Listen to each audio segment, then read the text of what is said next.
I'm ready when you are. Okay, I even have a right. drink. Hell yeah, you've even got a drink. Hello everyone who's watching this well, we got 18 views on the last one, so if we Oh, keep going damn. up, keep going up on the trajectory, eventually we'll get there. Maybe people are really invested in the Pink Panther duology, and I've just realized how poorly I've introed this. Harry and I are talking about the Pink Panther duology in this video. It's what Harry recommended we watch in our last video, and yeah, once again, this is a pretty popular or a pretty well-known IP. Even if you haven't seen these movies or the old ones, you probably know what a Pink Panther is. So I don't think there's a lot of front matter that really needs to be got into here. And I was thinking that moving forward with all of these, maybe it would make sense for the person who recommended to sort of introduce each movie. So yeah, I think we can just jump in. We're talking about specifically the Pink Panther, which I think is 2006, and the Pink Panther 2, Yep. which is 2008 or 9. I can't remember which. 2009. 2009. Well, yes, this is why I should leave it to you. And yes, so I'm going to hand it over to Harry, who's going to introduce. He's going to tell us about these films, and then we can get into our discussion. So take it away, Harry. Right. We'll start in chronological order. Of course. The original live act. I may say. Yeah. Well, this is quite original. This is the 2006 live action Pink Panther starring Steve Martin as Detective Clouseau. Jacques Clouseau. Yes. Basically, I think the general plot of this movie, the first movie, is that the coach of the French national team, played by Jason Statham, isn't it? That's it, Jason Statham. Who Yeah. It's a funny thing to have a man with such a. I mean, he says nothing in the movie, and he immediately dies. Not even, and he also isn't even credited. Like, is he not even credited? Yeah, he's just a cameo. He doesn't have a speaking role, to be fair. He just basically he's murdered. Yeah. And he has this ring, the Pink Panther diamond ring, and now it's been stolen, and so there's it becomes a detective movie where Steve Martin has to figure out who stole it. I say detective movie in heavy quotation marks. It's not really. It's a comedy. It's not actually really a detective movie. It's a comedy. I think. And sorry if you were about to say this, but I should say that obviously this is not the first film in by any means in the Pink Panther pantheon. Pink Panther was a pretty long-standing sort of spy or sort of detective comedy film series that lasted for a very long time. Started in the 60s. For most of the original films, starred very talented comedic actor Peter Sellers in the main role. And yeah, it was a very famous film series up until I think I only had some basic research, and I still have not seen any of the early ones, but I think it ended in like the 80s or 90s. They stopped doing them. Peter Sellers passed away. I think they recast him for a couple. Ratings and box office went down the toilet, and then they rebooted it with this movie. So yeah, and then as you were saying, plot is. The coach of the French national team, Jason Statham, gets fucking assassinated. His diamond ring gets stolen, and it's like a French icon. It's a French symbol, national symbol. And so the head of the French police force wants to, because he's got some beef about never getting a special royal award. So he wants it, and so his plan is to get the stupidest possible police officer to stall on the case while he works on it in the background and gets the award in the end. So yeah, that's the basic plot of the movie. So yeah, I think probably I suppose we should talk about the elephant in the room per se, or more the main feature of this movie. Yes. How did you find the comedy? In the first one? Yes. Tolerable. I think It's a there lot are of slapstick, which I think I yeah. find funny if I was 9, but no longer really Yeah, anymore. it's definitely light comedy. This isn't meant to be like, Oh yeah, yeah, yeah. this is not a social satire we're dealing with here. But I did write down, like, I have to say, this film made me laugh a lot more than I expected it to, or kind of wanted it to. Um, Mm, I wrote down one of my first notes was two old people hurt within the 5 minutes. Within 5 minutes, I like this movie. Um, and yeah, they're like within the opening 5 minutes, two old people get like knocked down by Clouseau. Um, mm, there's a lot of slapstick, and some of it lands, some of it doesn't. Um, yeah, I think. Although I think a lot of the comedy does kind of it. As soon as you've seen about, say, 20 minutes of this film, yes, actually probably even less than that, probably the first 10 minutes, you kind of understand what they're going for here. Clouseau will do something like completely stupid, and usually somebody will get hurt, or yep, I don't know, a pie goes in their face, or something. Well, maybe not that yeah. exactly, but you know what I mean. It's rinse and repeat. It's a lot of like sort of silly set pieces to get him to do something stupid and embarrassing. It's very sort of Johnny English. It reminds me a lot of Johnny English. Those sort Yeah, of films. Um, I will say this though. I was going into this movie expecting Steve Martin to be really bad. He's actually not that terrible. I think he well, yeah, he's a works. He he's a works. very he's a very good comedy actor. Like he's been in a lot of funny stuff. He's pretty good. I wasn't exactly sure how his French accent would, because he's American and Peter Yes, Sellers was he is English, American. and I Yes. feel like the dynamic between English and the French is different to that between Americans and the French. And I think English are generally better at doing a French accent, or any accent for that matter. But Steve Martin, I mean, like, this is a silly movie. This is a very it's dumb and it's over the top in a lot of ways, but I didn't find his accent to be too what's the word, like too pantomime. Like he was, Yeah, that was a worry that it's going to distract and he's just going to sound like a fucking basically like an alien, not even like yeah, a human. right. I don't think he was like chewing the scenery with his French accent too much, which No, was a I bit of think I a think worry. I think they played it a little bit more subtly. They played it as like he actually has one, not like look at Yeah, him, he has a funny French accent. It's more just a right. part. Like Apart he from some feels. scenes which we'll get to later, but yeah. Yeah, those are later in the movie. They do sometimes play it up a bit. But for the majority of the film, it is just like he is a French person. Yes. They don't try and do like, oh, he's got a funny accent, ha ha ha ha. Yeah. I feel like a lot of the things that, like, a lot of like the worst bits of the comedy, or a lot of even like a couple of the things I've noted down that I found funny, sort of are tied to the plot. So perhaps we can like sort of go through just as a general Yeah. overview of the So plot and progress through the movie that way. after Detective Clouseau, he receives the kind of like assignment. Yeah. He then what the rest of the film up until the end kind of is him going around to different like a normal beat for beat detective movie. He's going to invest. He goes to investigate. First he investigates the partner of the Yes. Played by Beyonce. played by Beyonce, and she basically like I think she has a name in the movie that's different, but she's just Yeah. Beyonce. Just like Who is? for Yeah. all Yeah. intents and Right. purposes, Yeah. she is Beyonce. Right? Yeah. Yeah. That's exactly right. They've casted Beyonce. It's Beyonce. She's like this pop star. Yeah. Yeah. So like basically, he goes to interview Beyonce about stuff, and he's given a partner in an actual Frenchman. Yes. What's his name? I've Oh yeah. What's the Sadly, accent? I've forgotten his name. Give me a. Jean Reno, Yes. John. who is Reno. actually French. Yeah. Funny enough, so that would have been well funny on set. And they kind of it's kind of meant to be. It's obviously like a straight man, funny man kind of thing, where Yes. he actually kind of knows what he's doing, whereas Clouseau is like a complete bumbling idiot. Yeah. Which I think the two of them together is quite funny. I think they're played. Yeah, they have a decent chemistry. Hmm. They um,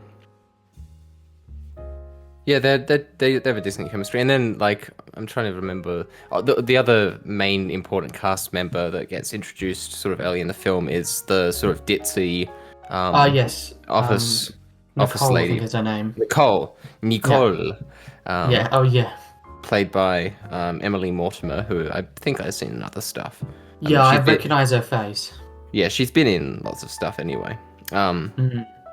and they have a reasonably all right dynamic too. I think she's Yeah, obviously in the first movie, yes, we'll get to the yeah, weird we'll bits. get We'll we'll get to that. But no. It's a nice line of three mainish characters. They're all funny at times. yes, definitely. Um, yeah, no, they all have their moments. They all have their like. I guess I can talk about this now. One of the moments that I noted down because it made me chuckle like more than I remember most other scenes making Mm. me chuckle is there's just this like there's this moment where Clouseau is talking to Nicole and he's talking about how like they need to be professional. He doesn't want to like have her stay working with him late into the night because it might send out the wrong vibes and it's a new era, he doesn't want any of that to like get in the way, right? Mhm. And then he kisses her, and then like it's like a small little like peck, but it's like a goodbye kiss, and the joke is like, haha, very funny. He's like pretending to be concerned about that all this, but he's still actually outdated and like behind the times. But then he like pats her on the butt as she's leaving, and that doesn't really make me laugh. But the actress Emily Mortimer just like lets out this perfect little squeak when he does this, and it just got it. Yeah. It really tickled me, that one. That it was just like such a great subtle choice from her to have this like it's like a mouse. Anyway, Mhm. that's like one of the main moments from this movie that I remember, which it goes to show. But yeah, let's keep going. So yeah, they go to Beyonce. You go to Um, Beyonce. They talk to he, her. There's a joke about him not really understanding. oh yeah, yeah, he That does. one kind of did actually make me laugh. The one Did where this? he goes up to the door and says he's like to the Yeah. he's like, do not enter when light is flashing, and then like the light they No. obviously what it is, it's like Yes. it flashes on Yes. and off Yeah. regularly, and then that one I found that was quite funny. I did laugh at that bit. Yeah, no, I thought so. The other bit is that is when they're in the recording studio, there's like a Oh. soundproof room. And he just goes into it and then he just like farts, but the You know, like I didn't find that one funny. no, I can't say I laughed at the it, unedited like minute long just it him is farting. it does go on for quite a while. Um Yeah, that's true. No, um I didn't laugh at the fart jokes. but of the other thing is that Clouseau is like sort of begrudgingly, or he's not even begrudging, he's just like he doesn't suspect her at all, Beyonce. He's totally infatuated with her. He doesn't believe she has any involvement in the case, at least at the beginning. He just sort of like shows up and is all like flirty and lovey-dovey with her. That's my recollection anyway. Um, Yes, yeah. He's like he like he just kind of like falls like head over heels to her, yeah, whilst like the obviously what it is right. It's a classical twist that like everyone else thinks she did it, yeah, and like there's a lot of things pointing to her doing it. yeah, Like the um like Jason Statham's character is like about it was like revealed that he was like cheating on her, and there was like a few different other things that made it sound like it's her, but then he's and it's played as a gag to say that like, oh, Clouseau, he's an idiot. He's like he mm, thinks it's not her because he's just like into her. Um, so that's the like a main point throughout the yeah, film. And then there's the next bit where he moves to the actual like the I guess the French FFA yes. building to like interview some of the players. I just And want there's to just yeah. before we go into that, this is something that probably isn't even of any interest to you, but I just noticed something like that. Like I had to actually pause the film to make sure I was like seeing this right.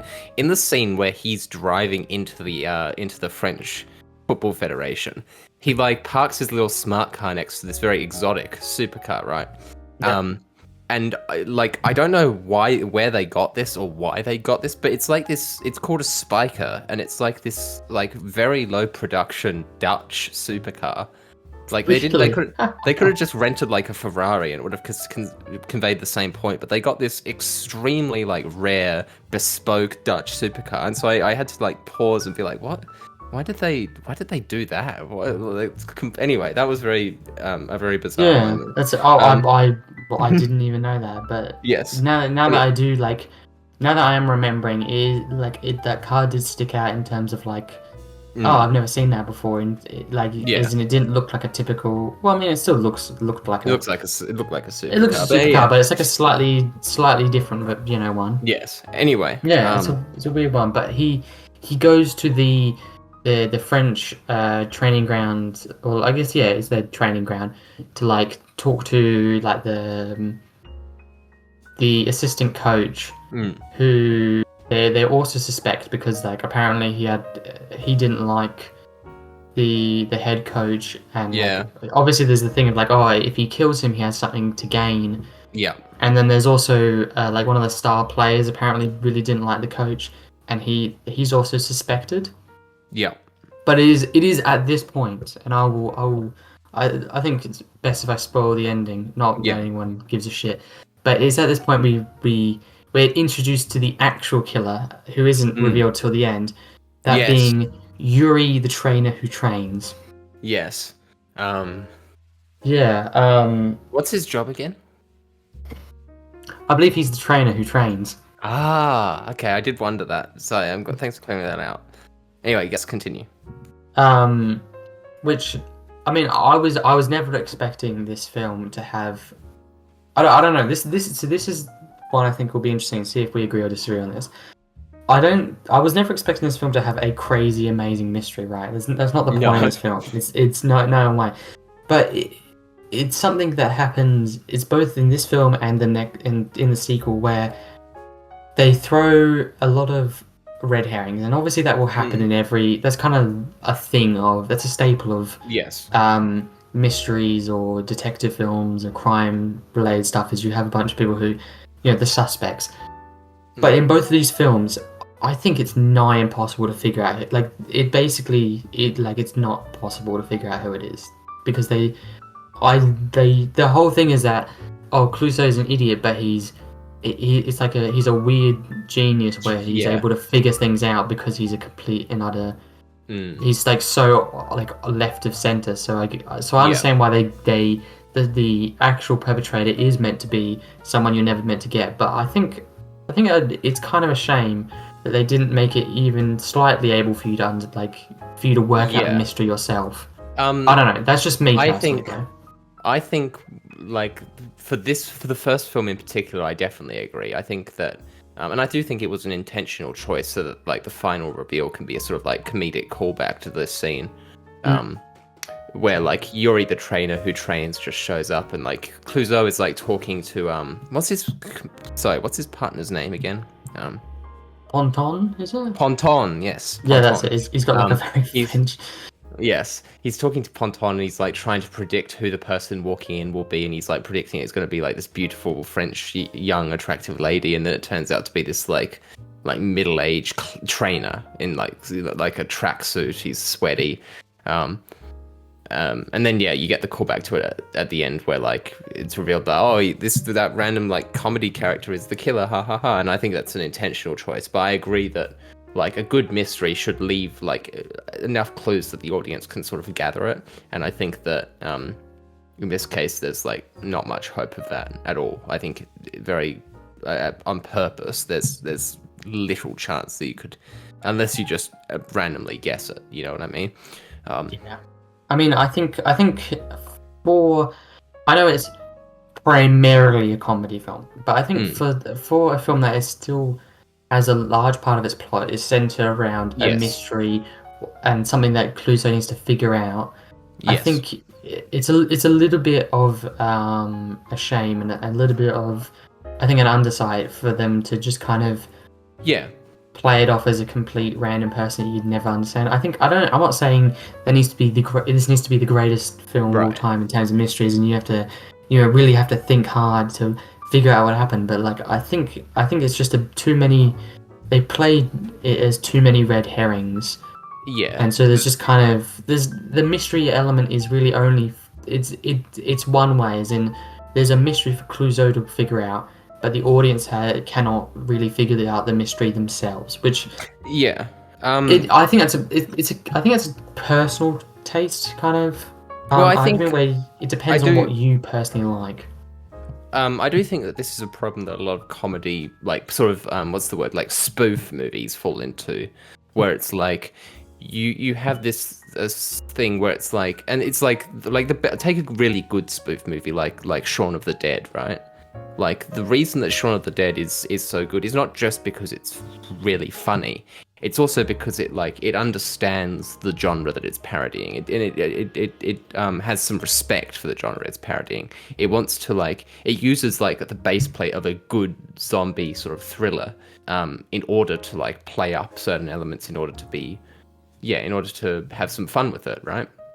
Yeah, the weird thing is like for it to be a good spoof movie, you kind of also slightly have to be a good Right. movie of that genre. Exactly, and I feel like that, and obviously, I haven't seen some of the any of the early Pink Panther movies, and I fully intend to, having seen these. But that's one of the failings of these movies is that they try and just make everything into a sort of farce. Every scene is just sort of like, oh, how can we be silly with this? And obviously, like we've been saying, this isn't we're not expecting highbrow, intelligent comedy from this. But you got to have the right balance, basically. But yeah, no, I agree that the sort of mystery element is very underwhelming in both movies. But we can sort of talk about the second one when we get to it. I think the second one is a lot worse in terms of its mystery. Mm. I think the first one kind of It should also be mentioned at this point that the director of this film, the director of this film is Sean Levy, who is he's directed a lot of shit. Sean Levy, he's directed a lot of Ryan Reynolds films, a lot of garbage, but he's also he's directed films, you know what I mean? He's directed films. The original Night at the Museum isn't atrocious. He's directed movies, and it's the point I'm getting at. He's not like a complete No, but he's not no. and we can get to the second film when we get to it. But that's sort of the difference here, is that you get the sense that this is a film that has some sort of a not necessarily a voice, because I still think it's kind of flatly directed, but it feels like there is somebody who knows what they're doing in some capacity behind the scenes. It feels to me like that choice to just make it like a silly plot twist at the end is actually a choice, is I guess the point I'm getting at there. Even if it's a choice that I don't fully think, it's even if it's a choice that you and I don't think is getting most out of this sort of movie. But yes. So, where are you up to in this? So we're basically we're in the kind of the final third of the movie. There's a brief bit where he goes to the casino. He goes to a casino. Good point. Actually, I actually literally just forgot about that casino scene. So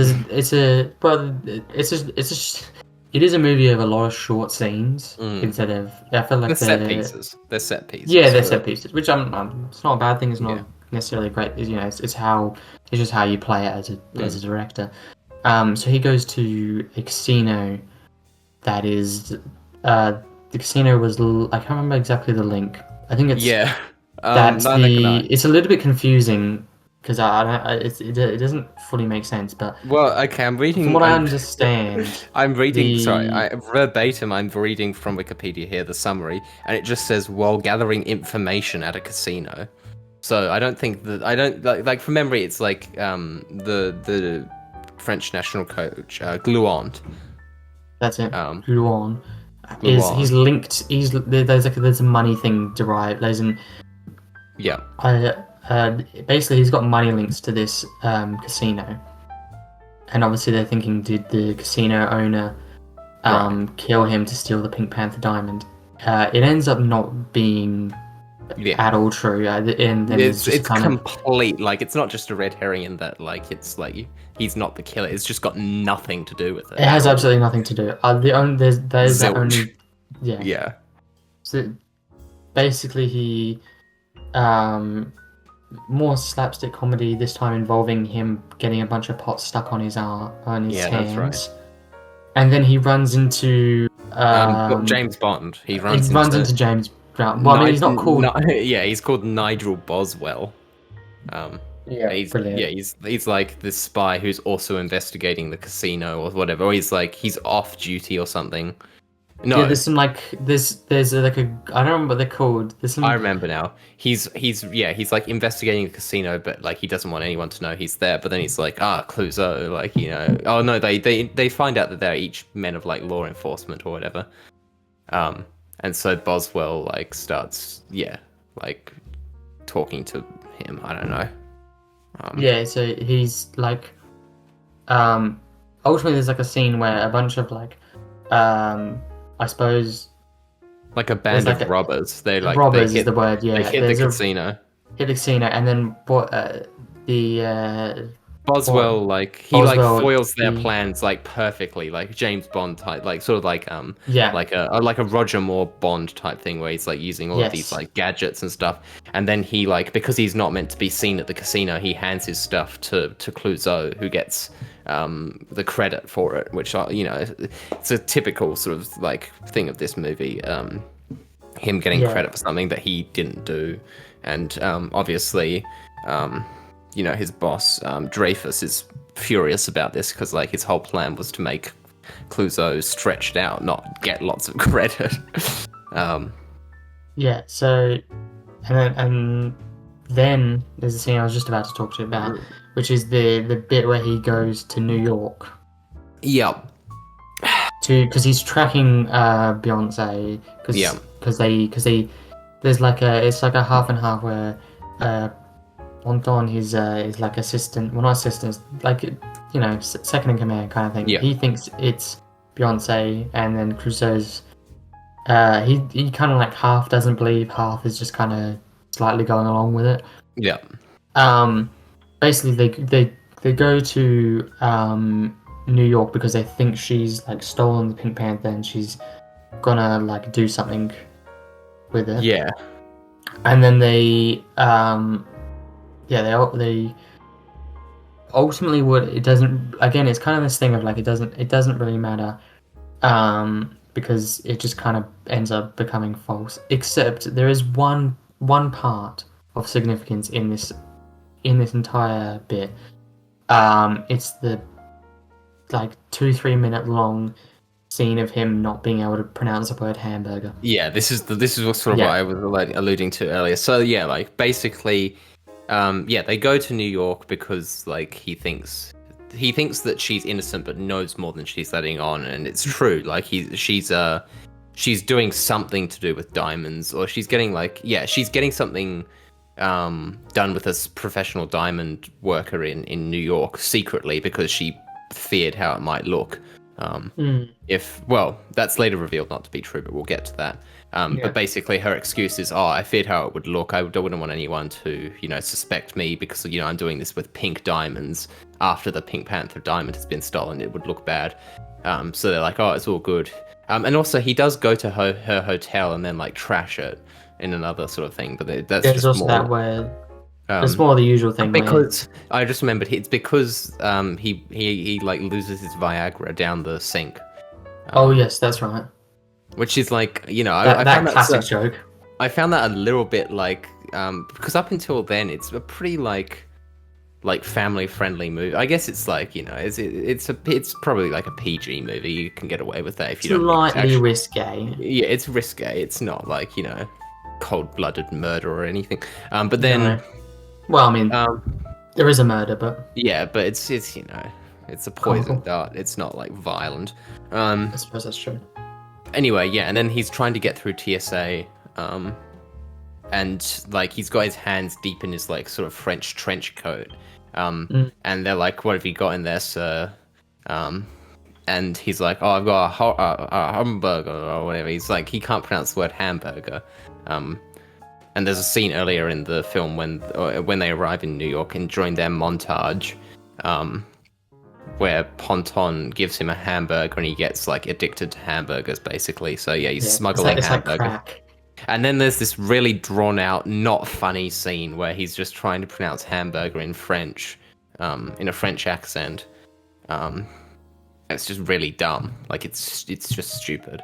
Yeah, that's probably one of the. There's. I don't think any of the scenes particularly drag on comedy. As in, like the worst part of a comedy is a bad joke that drags on for too long. Right. I don't think there's too many of them in. It's usually quite a quick and fast paced comedy. Yes. Yes. It knows when to but leave I think that this is one of a couple scenes where it just drags on and it's not particularly funny, and you're like, I really want to skip this bit. Yeah, and it's also like it doesn't really make sense to me. Like I can understand working in like the 60s, right? When like there wasn't as much sort of like cultural like what's the word, mingling.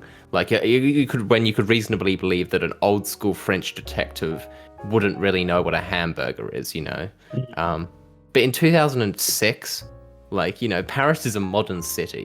They got McDonald's. They got McDonald's, right? Like they got lots of McDonald's, like hundreds probably. Yeah, honestly, you're probably right. He's like even if he's never had a hamburger, he would know what one is. Has he watched the television? Has he read a book? You know what I mean? He's played as an idiot, obviously, but this is one of the scenes where you do think, nah, this is like next level, and they've kind of turned it into a wacky set. Like he's meant to be an idiot, but he's not meant to like have brain damage. Yeah, and it's also like most of his stupidity comes from sort of like clumsiness, bumbling, like not necessarily not knowing things. I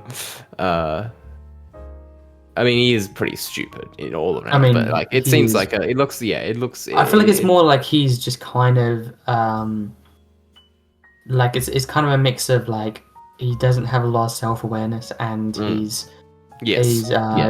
very clumsy and very kind of like it's very social. It's social and sort of like physically based sort of incompetence, not necessarily like knowledge based. Yeah, he knows all of like the French police like commandments or whatever they're fucking called.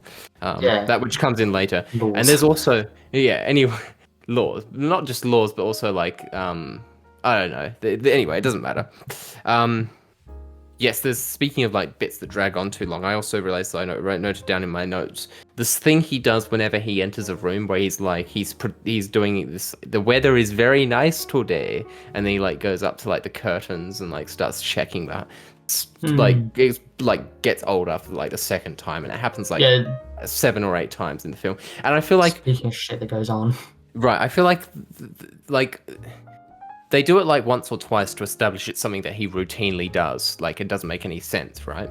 And then there's a bit where Dreyfus, his boss, sneaks into his office and like he hides behind the curtains. And this is like fairly early on in the film, where he hides behind the curtains as Dreyfus when Clouseau comes into his office. And then the comedic bit is, this is finally his like weird habit is finally vindicated, but it happens to be his boss, who he like beats the shit out of before realizing it's his boss. And so I thought like, that's like a nice like sort of like, I mean, it's not that funny, but it's like it's clever how they did that. And then they set it up for this like twist on the formula. But then he keeps doing it. And it's like, I don't know. I think it's dumb. I think they should have like cut down the amount of times that happens in the film. There's just a couple jokes that do drag on and make me want to shoot myself. But anyway, so back onto the plot. Yes. So Dreyfus like switches out his bag so that like once he gets the hamburger thing happens, he like gets like arrested at the border because he's suspected of smuggling weapons. Is that right? Yeah, I think yes. Yeah. So he's like suspected of smuggling weapons. So like this is kind of like the idea of like it's his fall from grace. Like everyone thought he was like the best detective. Yeah. And then because Dreyfus is like at this point pissed off that he's getting all this credit and all of this like Yes. and also like I think at this point the like French president or whatever or some like very important person has floated the idea of giving Clouseau this award that he's after. So he's trying to It's cut like Clouseau down. Medal of Honor, basically. Yeah, Medal of Honor, exactly. Whatever the It's French equivalent of that is. I don't Légion know. d'honneur. Légion d'honneur. Yeah. The Legion of Honor. Yeah. Legion of Honor. There you go. Fucking same shit. Um, Basically, yeah. So he's like publicly humiliated, and everyone's like thinks he's like a complete insane man, basically. and he gets taken off the case. And he gets taken off the case. But at the same time, the police director Dreyfus, he's like ready to, because like him and his team has like figured out. They found out that the poison came from Chinese herbs, and so they're going to arrest like this Chinese business associate of Gluor. Yeah, because like the idea was that he kind of, like that's a whole like kind of B plot where they kind of have their own little scenes where they're kind of figuring out this own set of their own like investigation. But there's like, just as they're like doing this kind of big function, Clouseau is he's lamenting, all the stuff, and then he looks at his like the kind of, I guess, like arrest photo, basically. Photo, or like a photo like a journalist has in like a newspaper. Yeah. And and then he sees that he sees something. it's like an X-ray of like another someone's bags, and Yes. he kind of works out for himself almost instantaneously. And this is kind of where I was mentioning my slight gripe, where like the you can't really follow the how exactly the mystery is being like unraveled. It's just kind of like he goes from knowing basically nothing to everything instantaneously. Yeah.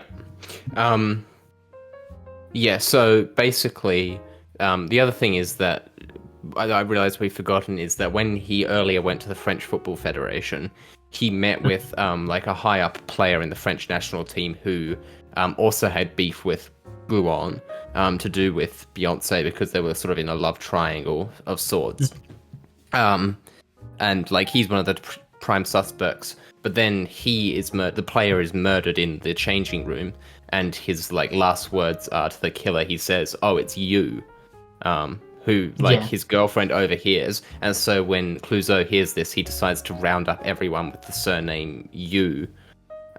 In Paris, and so there's like this like a little bit racist scene where like they interrogate. It's borderline. There is a bit of like Asian racism in this film, but not as much as Phantom Menace. Anyway, true. there's this scene where there's this angry old like Chinese lady yelling at them, and Clouseau is like listening, and he's like, "Oh, Ponton, do you not speak Chinese? I do." Anyway, that's sort of like put to the side for later. They don't really come back to that until this point in the film. Yes. He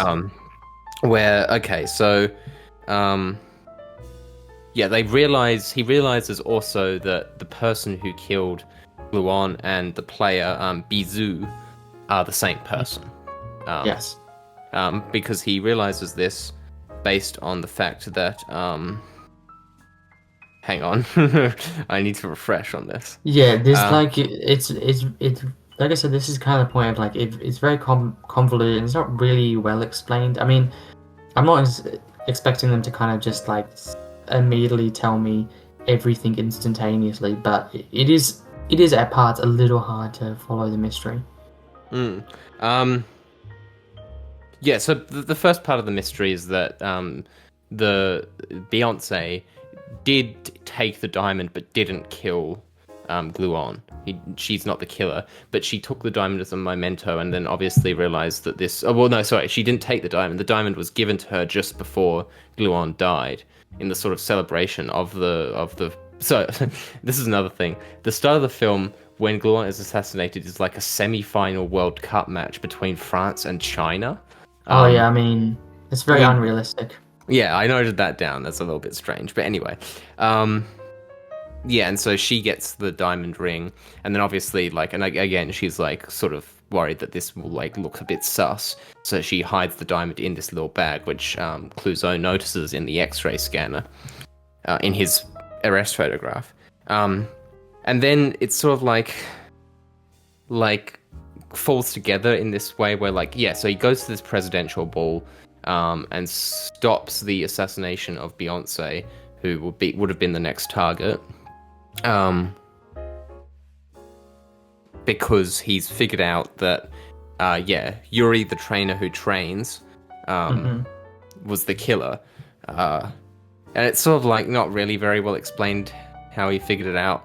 It's to do with like Yuri, the trainer who trains, being like ex-Russian, and he realizes that the way the player was killed was with like a Russian like military strategy, and that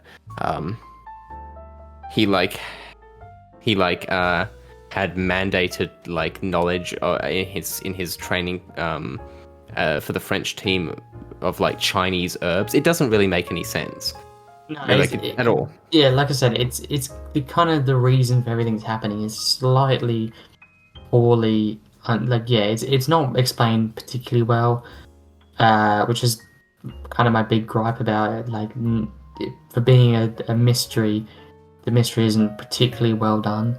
No. But it's you know, I understand probably why is the lesser of what's actually happening, which is the comedy. The comedy is definitely the main focus, but it's still it's slightly annoying. It's kind of underwhelming, the mystery. It could have been a lot more interesting. I feel like you don't need to have a basic sort of dumb mystery in order to have a good comedy. Those two can work very well together, in fact. But anyway, Clouseau, yeah, he captures Yuri through a sort of like extended, like chase sequence from him. Oh no, there isn't a chase sequence. I'm thinking of the second one. No, the second one ends in the chase sequence, but the first one they both end in like the same building, so it's like yeah. The first one basically he just like straight up announces it's like the crowd, and then he's arrested. Yeah, That's like, well, yeah, Dreyfus. Dreyfus announces his hypothesis first, and then like Clouseau's like, "No, you're wrong," and then he wins the Medal of Honor, or the Legion of Honor, I should say. And then there's like the final scene is like Dreyfus gets like caught in the smart car door of Clouseau, and he winds up in hospital. And there's like this silly thing where Clouseau accidentally basically pushes Dreyfus out of the window into the Seine. Yeah. How do you pronounce the river in Paris again? Is it Seine? Seine? The Seine. Yeah. Into the Seine. So. It's into the Seine. He pushes. I'm not fucking French. Yeah, he pushes his boss into the Seine, and the Dreyfus screams like "Loser," and then splush, and then the movie ends. That's the 2000s Pink Panther. I think kind of overall thoughts. I think it's a very passable movie. I think it's fine. I think this one is quite nice. I like that a lot of it is just quick and flashy. Yeah. It doesn't drag on overly. I mean, there's a couple jokes that I think drag, but other than that, it knows what it is. It knows the job it's got to do, and it does it pretty well. I don't have too many issues with the movie. Yeah, I'll get into my other thoughts in a second, but there is one more thing I want to bring up about this movie. Well, kind of two things. The first thing is that I like how they do the sort of like 60s homage cartoon intro. Oh yes. I thought that was cute. I thought that was like faithful to the source material. I thought that it was like well done. And I also like that they use the original score, because I think the original score is like iconic. I think like I mean I'm a big Henry Mancini fan. I like a lot of those old sort of like film soundtracks. They have a sort of like cute sort of jazzy quality to them. And I think particularly the original. I mean, it's like an iconic piece of music, the Pink Panther theme tune. Like it's great. It fits the genre so well. Um, and I actually wrote down that I was like really happy that they used the original, or like I was going to write down that I was really happy that they used the original score and didn't fuck with it in any way, and didn't like change it to be like a modern version. And then they literally play like a modern dubstep version of like of the score. Yeah, that does happen in the movie. Yeah, that was kind of annoying, but like I like that they used it at all, and I like that they did this sort of 60s throwback intro. Anyway, yes, the film overall is like fine. I think that it's like it made me laugh. We've been sort of mostly negative in our discussions, but I think it did make me laugh more than I expected it to. It's simple comedy, but a lot of it works. It's fun slapstick. It's not. It doesn't feel particularly bloated. A lot of the set pieces, even if they're kind of irrelevant, feel like they make sense in sort of like the logical progression of a spy film or a detective film, I should say. It feels like, it knows what it is. I don't think that it's like in any way remotely the best it could be. I feel like if they treated the mystery aspect of it with a bit more respect and put a bit more thought and work into it, then the film could have been a lot stronger. And likewise, if they'd like trimmed down some of the less funny recurring gags and sort of worked a little bit more and just having a bit more diversification in the comedy, it could have been stronger. But the acting is like solid. Like I think that every single actor in this film delivers a better performance than anyone in the prequels, apart from maybe Palpatine. I think that like it's not bad. It's not bad. Yeah, what did you unless you have any other thoughts, what did you give this, or what would you give this film out of 10? I think admittedly we have been slightly more negative than probably what we actually believe. Because it's easier to talk about the shit than the good stuff. Yeah.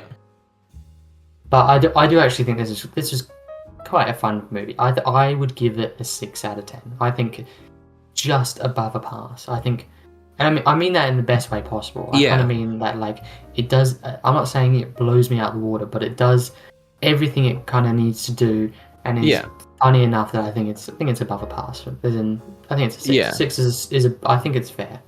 I gave this a 5, but I think that with a little bit more thought, and maybe even at some point, if I go back to the early ones, maybe I'll rewatch this one, and it could go up to a 6. I think a 6 is definitely a valid score for this. It's it's around that area. But yeah, I wasn't annoyed that I watched this film. It didn't really get on my nerves in any way. Apart from a couple of annoying scenes. But anyway, yeah. So are we ready to move on to the second, the Pink Panther 2? Yes, the Pink Panther 2. Okay, do you want to introduce this one, Harry? So, the 2009 Pink Panther film opens with... this one's a bit more of a... It's a larger scale mystery. This one that they're going for is kind of... Even though it doesn't... Well, sorry, it's only in 2 countries this time instead of 1. So... Yeah. Yes. But basically, a bunch of very famous like artifacts. I think, what was it? There's the Magna Carta, the Shroud of Turin, and the like Imperial Sword of Japan. Those are the 3. So those 3 things. Oh, and the Pink Panther diamond is also stolen right at the start. But basically, it's not really implied like why Beyonce gave it back to the French government or anything like that. Yeah, that's also not mentioned at all. Yes. Essentially, there's this kind of it's basically like instead of a murder, it's now about a big theft by like a master thief called the Tornado. Who steals a bunch of important stuff. There's the kind of an opening bit where basically the main like French like police chief who is being replaced in this movie. So it's no Yeah, longer. Dreyfus gets recast by oh yeah, who is it in the first film?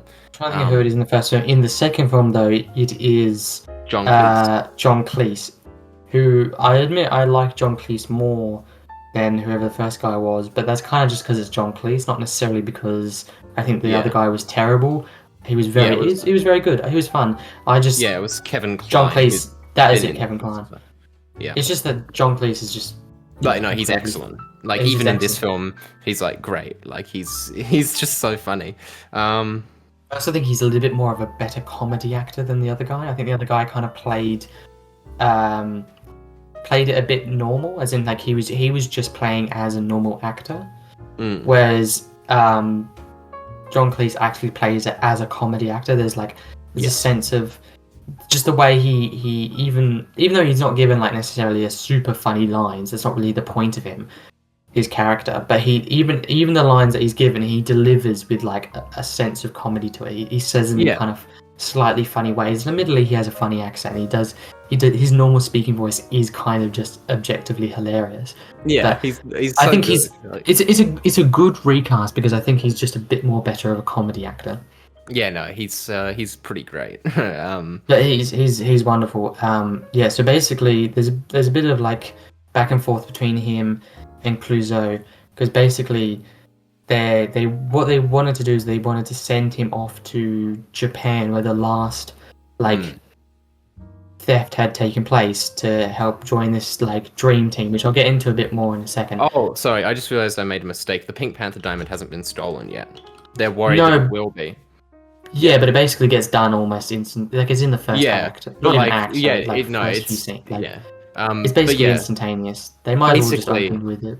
yeah, basically what happens is like Clouseau, oh sorry, Dreyfus goes to like his boss, who's like, oh, we need to get Clouseau on this because like Clouseau, obviously after the first film, is like seen as one of the best detectives in the world. And Dreyfus is obviously like annoyed at this because he thinks Clouseau is a moron. And like resents the fact that he stole the Legion of Honor from him. And so he doesn't want Clouseau to join this like dream team they've called it, of like detectives from the countries who have had valuables stolen.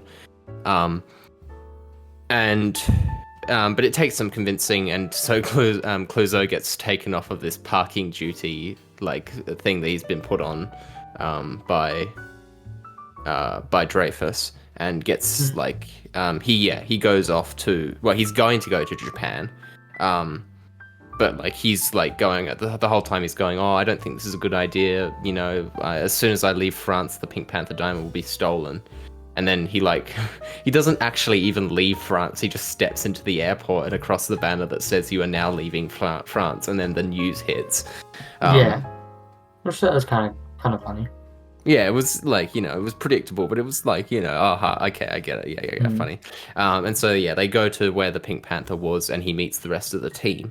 Gotta say, like, the fucking cast here is like pretty wild because they've not only got Andy Garcia playing like the Italian detective, but they got Alfred Molina who plays Doc Ock in Spider-Man 2. Yeah, as soon as I saw that, like, I didn't know he was actually in this film because I didn't look up the cast. As soon as I saw that, I was like, oh my god. I didn't actually even know it was him for the entire duration of the film. It took until like, yeah, something later for me to figure that out. But yeah, pretty wild cast. Yeah, it's a crazy cast. I mean, he's really good specifically. I think he's a really good actor. You know, he's great. But yeah, so like, yeah, there's yeah, you get a detective from Great Britain, a detective from Japan, and a detective from Italy. And obviously they're all sort of like inhabiting sort of stereotypical roles for them. The Japanese one is like this whiz kid technological detective who's like, yeah, he's good with computers, quite young. The English detective played by Molina is quite like Bond-ish. He's like, Yeah, he's he's very like, suave, he's like charming, he's erudite.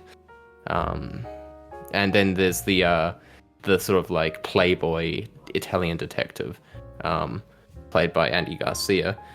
And then at the end, there's also this criminologist who shows up, called Sonia Salandres, who's like an expert on the tornado back from. Yeah, that's the other thing, is that the tornado used to be like a big, like thief, and then he like sort of went in absentia for a while, and now he's back.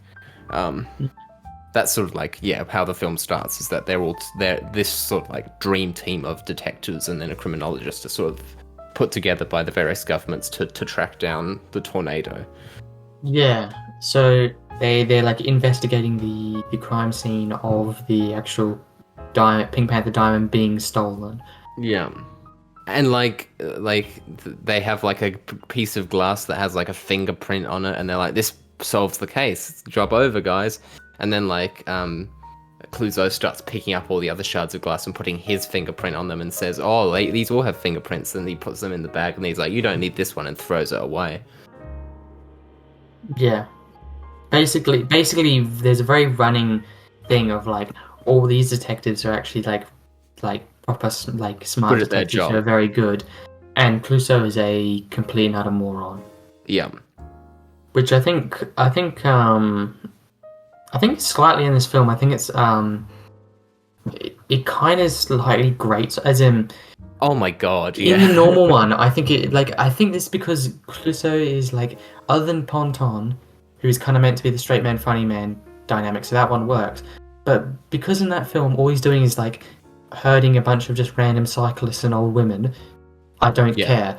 But now that there's like some actually fun, charming detectives who are presented as good at their job, for a lot of this, actually Clouseau less looks like, oh, he's just a bit of a funny goof. Oh, he's just a bit like, he's just a bit oblivious of what's happening. But in this one, he actively just is like completely ruining these people. Like, it's now just played it like as he's an idiot in like a completely destructive sense. Yes. Even though there's kind of less of like overt slapstick, so the comedy's shifted from, no longer is he just like opening a door and it hits a cyclist. Now it's like he's like stuffing about, and then the payoff is that everyone just kind of shouts at him and says, "You're a fucking idiot." Yeah, and he So, messes like, up the case, and everyone hates him. It's like it's a bit more mean spirited. It's a lot more mean spirited. It's a little bit more less like that kind of campy, just kind of silly, like almost like Tom and Jerry style comedy. It's a little bit less like that and more. Yeah, it's just.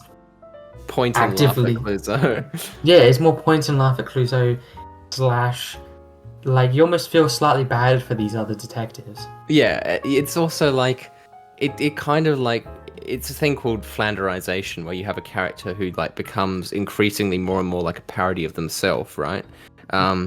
Whereas in the first one, like we were saying, like Clouseau, he's not smart, like obviously he's an idiot, right, in a lot of ways, but like for the entire film, he is like he does have like some idea what he's doing, like in some capacity. Like he's actively, you can kind of go, okay, this guy actually, although he's a bit of an idiot, he's like actually like you can tell, oh no, he's a police officer, he's a detective, he kind of understands. He's kind of messing up and being a bit obnoxious, but like you can tell that he actively is.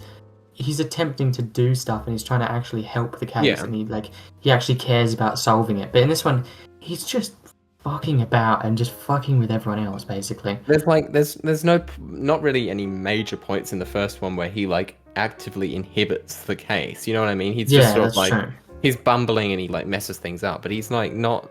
He's also still at the heart of it. He's like a good detective in his way, in his weird oblique way that no one can quite work out other than him.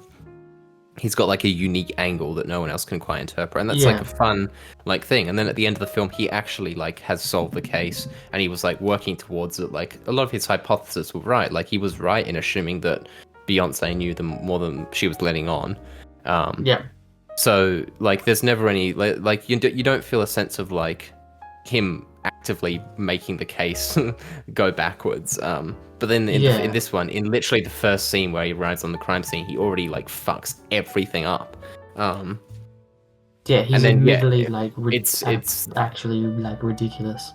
It then gets compounded by the fact that he's placed alongside these good detectives who know what they're doing, and so it just becomes sort of like torturous. Like it's just one scene after another of like sort of like pain. But anyway, back to the plot. Yeah, back to the plot. So after like kind of stuffing about, and there's a few running, like joke slash plot threads kind of thing, and one of them is that like his um is kind of like, I guess it's his girlfriend now, and this Nicole. Nicole, Like yeah, they kind of like they have a thing of like Clouseau's like, oh, I may be first they're like he thinks he's gonna be away from her for like a couple yeah, months, so he's kind of doing the thing of like, oh, you can just kind of forget about me, like like that kind of thing. And then obviously it's revealed that like obviously they're not going away from. He's not going away. He's actually going to be here in France, and she's kind of like joining the case as kind of like an assistant secretary kind of yeah, role. Um, and then he kind of continues to like ignore her, yeah, and it's again like it's a weird thing of Clouseau's just kind of a dick in this movie for not really any apparent yeah. reason. It is Like also like he also is like partly avoiding her just out of complete obliviousness for the fact that she's like totally in love with him. Like, that is um, part of it. like yeah, like they're not quite in a relationship. They're just sort of like flirting, but not really.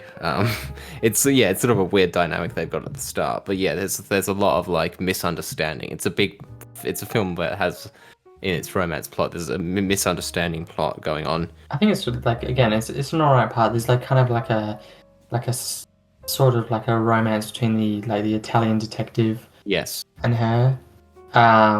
Again, it's kind of another plot point that just kind of doesn't really result in anything until kind of right at the end. But we'll kind of talk about that when we get to the end. Talk about the end of the film. Yes. Otherwise, basically, the kind of the plot is there's nothing really that happens. There's kind of like a semi falling out between the two of them, but then they get back together. So yeah, Yeah. nothing basically happens there. And then we get to the other part of the another running. It's played as a gag, and it's a really bad one. So basically, there's kind of like there's this HR woman. Yes. After they're done with the first little investigation of Oh my god. the crime scene of the dime being stolen, there's this HR woman. It's really bad. It's some of the worst. But the idea is that she's like employed. She's like this like older woman. She's played by a very famous actress who I've forgotten the name of. But she's like acting wise, I think she's fine. She does like what she can with it.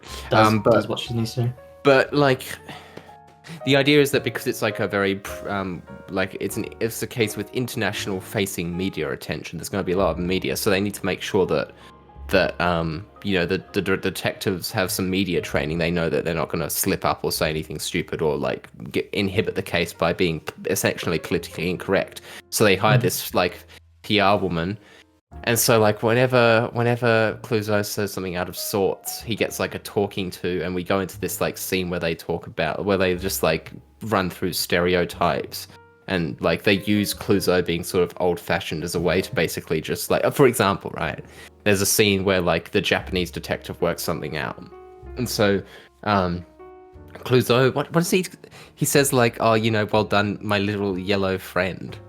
Yeah, I think that's basically the line. Like, yeah, it's like, what the fuck, man? Like, yeah, he has to go to her, and she's like, so are you like racist against Asians? He's like, no, apart from when they are driving, and it's like, Jesus Christ, this is not. It's really funny. weird because it's like that's like not in any way part of the first movie at all. And I'm not saying like you can't have new jokes or something. That's not my point. But like, this is not like it's a weird that's happened now. This is not in any way like. It wasn't in any way part. No, it wasn't at all part of the first one. So it's The first just one wasn't like weird. a particularly like racist movie, no. No, but weirdly, there's a lot of comment on like political correctness in this movie that kind of just doesn't need to be there. Yeah, it's just such a tired gag. The whole like, I mean, the weird thing is that like, it's not even like trying to say anything really, because it's like it's obvious that they're trying to go for the whole thing of Clouseau being out of touch and being like old-fashioned is the joke. They're not saying that political incorrectness is like this like terrible thing. It's not like an anti-woke. No. It's not an anti-woke agenda sort of like subplot where it's just not really saying anything. It's just like, oh, here's a scene where we can like have Clouseau say something racist, and that's the joke. But it's again that thing of like, really, he's just become like really mean, and like for no real apparent, like it's not really well explained why. In the first movie, he's the only reason you can say he's like maybe a little bit unlikable is just because maybe he's just kind of a bit oblivious and a bit of an idiot. Right. But in this movie he's actively really malicious for not any apparent it's just a weird choice that they've made. He's like conceited, he's like a narcissist. He thinks he's like a genius detective basically. He's very sure of himself. Yeah, he's not got a lot of likable characteristics in this film, and it becomes very grating. Anyway, I guess now we can, unless you have anything else to say on that front, we can get back to the actual plot. No. Yeah, I think. So they go to like investigate like a fence who's been rumored to work with the tornado in Italy called Alonso Alvalenda. No, you try that again. He's got an Italian name, so we're not going to be able to pronounce it. Avellaneda. Fucking Italians, man. And don't make it to the World Cup. Yeah. Yeah, so they go and investigate this guy, who is played by somebody. Who? Yeah, I don't. Oh, it's Jeremy Irons. Jeremy Irons? Yeah, I knew I recognized him. What is up with the cast of this film, man? Anyway, there's a lot of really quite good people in this film, and there's kind of like a. And also, sorry, in terms of the Nicole plot, as they're getting on the plane or whatever, around, of course, the Italian detective has his own private jet that he flies himself. And like the Italian detective is like, "Are you to Clouseau? Are you involved with Nicole?" And Clouseau's like, "Oh no, never. I find her disgusting and drab." And he's just saying that because he's obviously deep down interested in Nicole and he wants to like put him off. But then of course the Italian detective uses this to Nicole to like get her to stop feeling for Clouseau. And then they look over and he's like Clouseau is being flirty with the new attractive young criminologist, and so it's the whole misunderstanding thing. It's pretty basic stuff. But yeah, that's sorry. I just had to. Yeah. That's the kind of continuation of this running, like kind of like slight, falling out between the two of them. But basically, get to like this man's, like he's got like a big mansion like in the Italian woods. Yeah, it's this fence. Yes. Yeah, and there's like a big, kind of like this is probably the only scene in this like movie that kind of really reminds you of the first one. And has kind of a similar charm to the first one, is where they've got the main detectives are like interviewing this man whilst interrogating. Interrogating is probably the better word for him. Whilst like Clouseau is meant to be like he's looking for clues around the mansion, and he's like trying to find like some dirt on him, and they're trying to like whilst this is happening, the man has he has this security. He has like a Scarface security camera set up. Yeah, and like he's running through it whilst they're trying to like grab his attention, and that's like this. I think that bit was I found that bit really fun because it's like that was like fun. That was the kind of the fast paced comedy that I wanted, like that was in the first one that I found. That was the good bit of the first one, that kind of hasn't fully come into the second one. The other thing of importance is that in that regard is that it's like one of the few scenes of this kind where Clouseau doesn't like actively inhibit the investigation, because while he's like mucking around and like doing his like kind of fun slapstick, like there's a fun scene where he like falls through like several flights of chimneys. Yes. And there's like a bit where he's like on a giant globe and he's kind of like like he's like rolling up like that's all fun, and whilst that's happening they're kind of like the actual questions at him. And they basically the thing is that the tornado was known to have been shot in the shoulder, and so he like they basically he takes his shirt off and proves it's not him. And then Clouseau rolls in on his globe or whatever. He, shows up covered in soot, and he tears the shirt off of Jeremy Irons off of this Italian fence. And they're like, dude, we already knew it wasn't him. So it's one of those scenes where it's like it's fun without him, actively, like, he doesn't do anything that like actively inhibits the case. He doesn't like. Yeah, he just looks like a normal idiot instead of like destroying other people's life or like making people objectively completely upset. And then there's like this annoying like thing where like earlier in the film it was revealed that like Clouseau and Nicole tried to have a date at this restaurant in Rome, and he accidentally set it on fire. He accidentally set it on fire.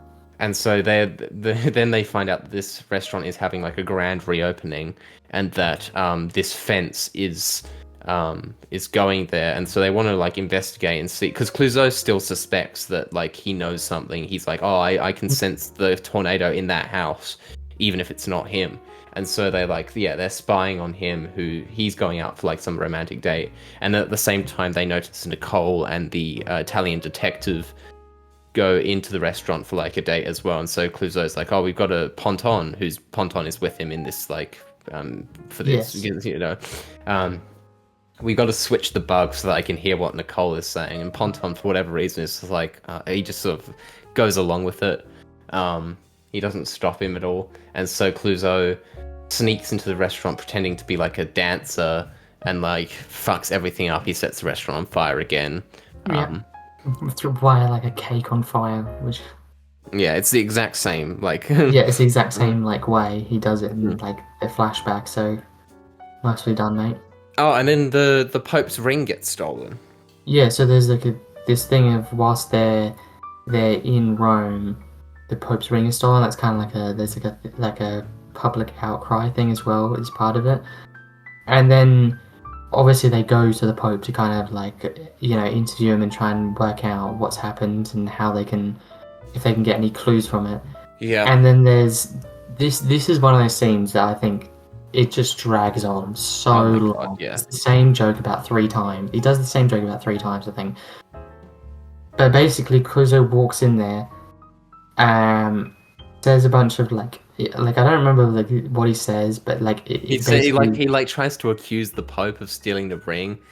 Yeah, he looks like a complete and utter just wally. And then he wants to recreate the night of the theft. So he puts on the Pope's robes and he walks out to the balcony and starts waving, and everyone thinks it's the Pope in the Vatican. And so they're all filming and waving and taking photos and everything. And then he leans over the balcony too far and he falls down 3 different things and flags and stuff, and and he looks like a complete moron. And so basically he fucks up the whole investigation. The media and the public turn against them. I think obviously what they've done is, look, it's very obvious that they basically have the 2 movies have got nearly the same plot. Yeah. In terms of, if you break it down, it's the same beat for beat, i.e. there's a mystery, Clouseau goes to try and solve it, there's a bunch of slapstick while he's kind of working out clues, he does something that makes him gets him thrown off the case, and then right at the end he figures everything out. It's a pretty standard plot structure that can work, but I'm not disagreeing with this plot, but my point is that if you look at the 2 reasons why he is thrown off the case, one of them is objectively not his fault. Yeah, absolutely. He's tricked, and all it is that he was smuggling weapons, which I mean is not a good thing. I'm not saying smuggle weapons onto a plane, but in comparison to the second one here, where he objectively is acting like an idiot, he brings it on himself. It's completely his fault. And I'm gonna be real, taking weapons on a plane is one thing, but dressing up as the Pope and then walking out and then pretending it's him, and then accidentally falling over a balcony and looking like the Pope's about to fall to his death. Yeah. That is far more of a serious this is exactly what I wrote down in my notes, is that this scene, this plot point where it's the low point in the 2nd, 3rd act or whatever, where he's kicked off the case. He's kicked off the case in this film by his fellow detectives who are pissed off at him, by the way. Yeah. Understandably, it doesn't work if you don't feel sympathy for the character, and it's entirely his fault. He hasn't done anything up to this point where that is like right. Like he deserves to be kicked off the case, and so it doesn't work as a plot point. Yeah, in the first one, you sympathize with him because he's actively been like it's not even it's not a secret. It's very obvious that he's been tricked by like the main head of French police. But in this one, he objectively brings it upon himself. He acts like the biggest moron. Like before it's like, oh yeah, he's objectively an idiot. That's all, ha ha ha ha. But in this one, he's like, it's not even just like he's being a moron. It's like he's actively like semi-insensitive. Like he's acting insensitive here, and he's just like, yeah, it's a jump up in the level of stupidity. Yeah, it's exactly like it's what I said before. It's like he is narrow-minded and believes like himself to be this like genius detective, and he's just like it's that combined with the fact that he's like fucking up the case more than he was in the first one, and so it's a stupid like thing to go with. But then, and then there's also, I don't remember when it was, but it's around this time, there's this really dumb, not funny scene where, because Ponton's wife has kicked him out of the house he's living with, Clouseau, in his apartment, and there's this, like, not funny scene where they're trying to pronounce the name of a shampoo. That drags on really long. That's not funny. Yeah, I believe that's right near the end. Yes, but then there's this scene.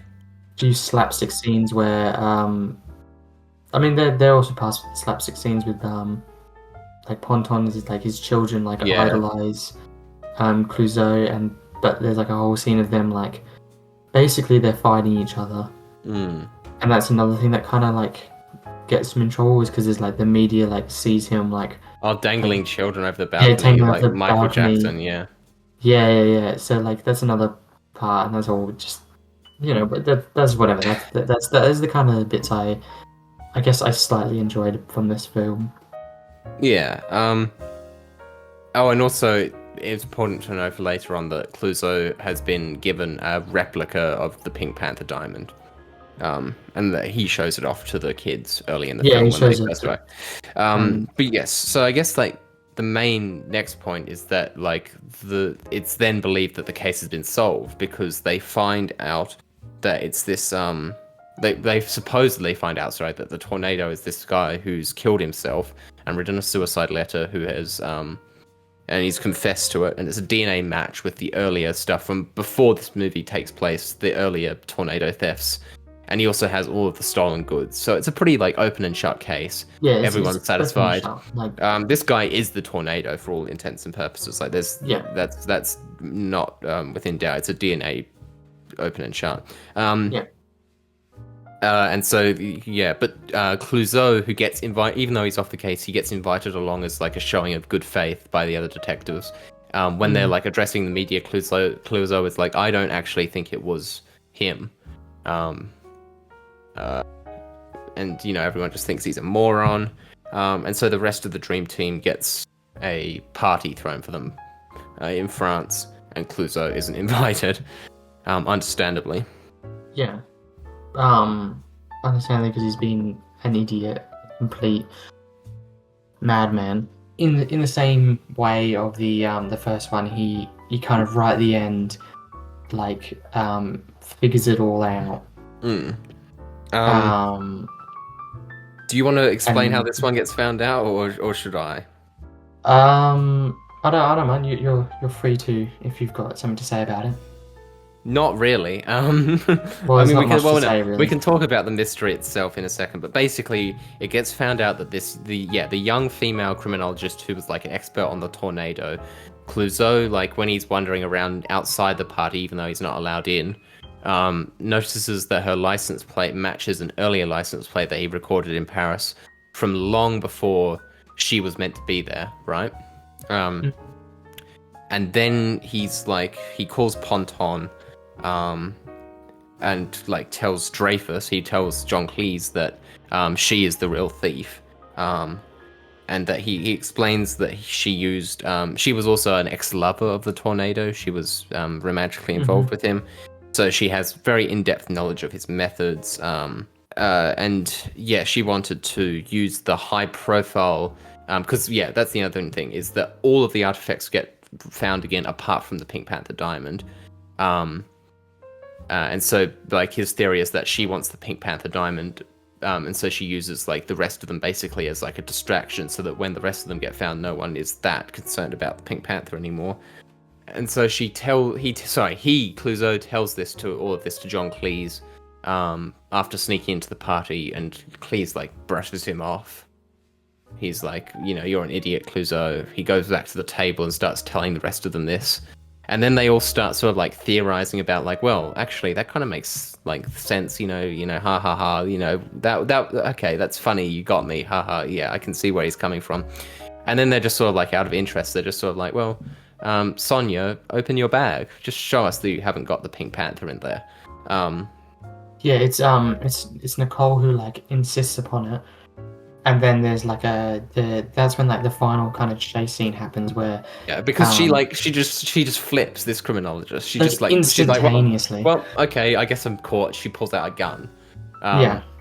And she threatens to shoot Nicole, and then Clouseau's like, well, you should shoot me, and so she does, and Clouseau like falls to the ground, but it like ricochets off his medal. And then it kills a rat, like... Oh my god! Oh fuck, yeah. I forgot about that. That is so apparently fucked. It bounces off him and just it instantly kills like a waiter or something. That is completely forgot about I wrote that down in my notes, like how fucked up that is. Like that is like dark as hell, and it comes out of nowhere. Like there's no other jokes in either of these movies that are remotely as dark as that. Like you see people get hurt all the time, like yeah, but it's all like... cyclists, but it's all slapstick. But then in this one, like an innocent bystander gets like killed, like dead. Yeah, and they just brush it off. Strap is dead.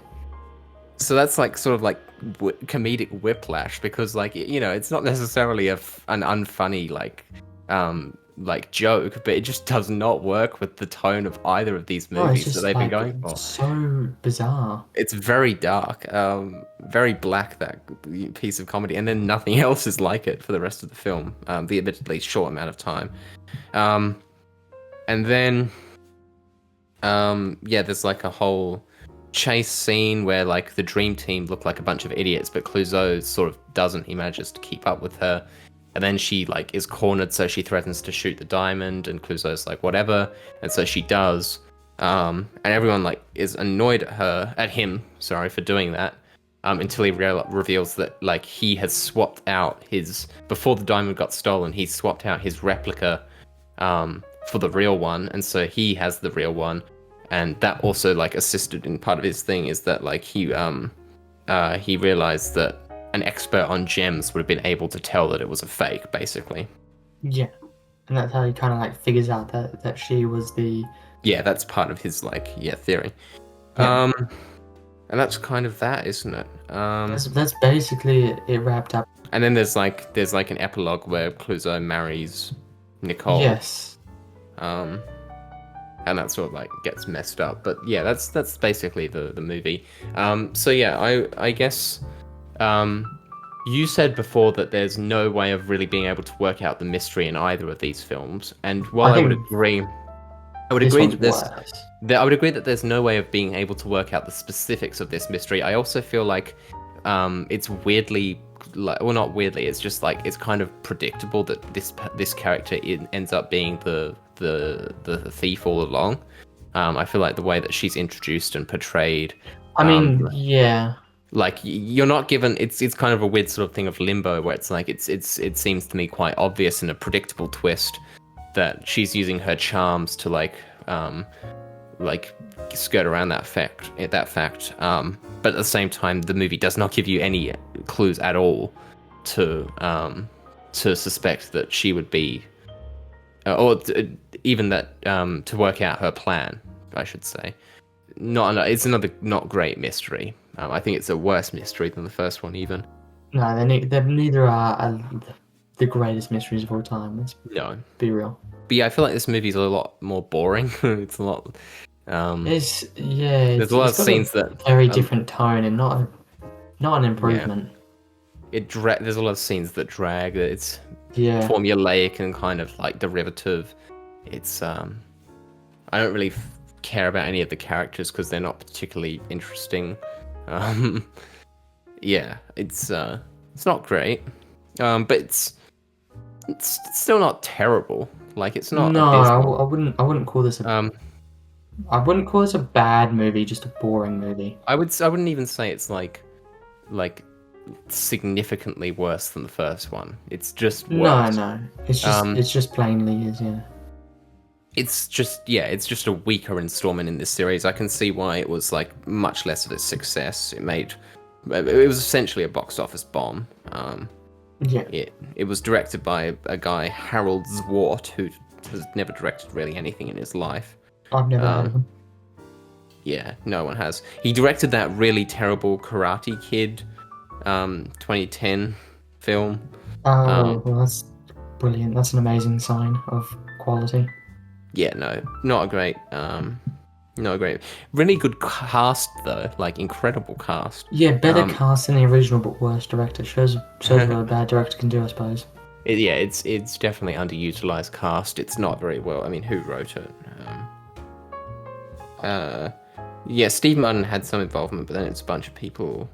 Yeah, I believe a lot of the comedy was written by Steve Martin, but that makes sense because he is a comedian, so you would expect. And the comedy isn't necessarily the worst part of this movie, aside from some scenes where it drags on too long. It's just that, like, I don't know. I find this film pretty boring and unmemorable. I think aside from the kind of the weird shit with the HR woman, there's not much I can actively like remember off the top of my head, kind of thing. And I watched this fairly like it's literally been like a day or so. Yeah. So it just kind of shows that in comparison, this movie is quite a lot. It's a lot boring, a lot more boring, and a lot slower.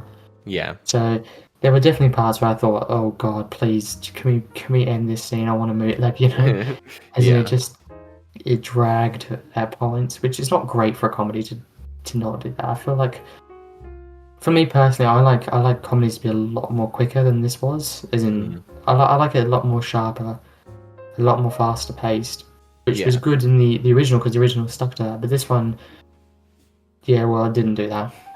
No, it lingers on a lot of scenes. Well, unless you have anything else to say, should we move on to ratings? Yes, I think should we start opposite way? We'll start with your rating first. I'll start my rating. I gave this a 4 out of 10. Is what I gave this.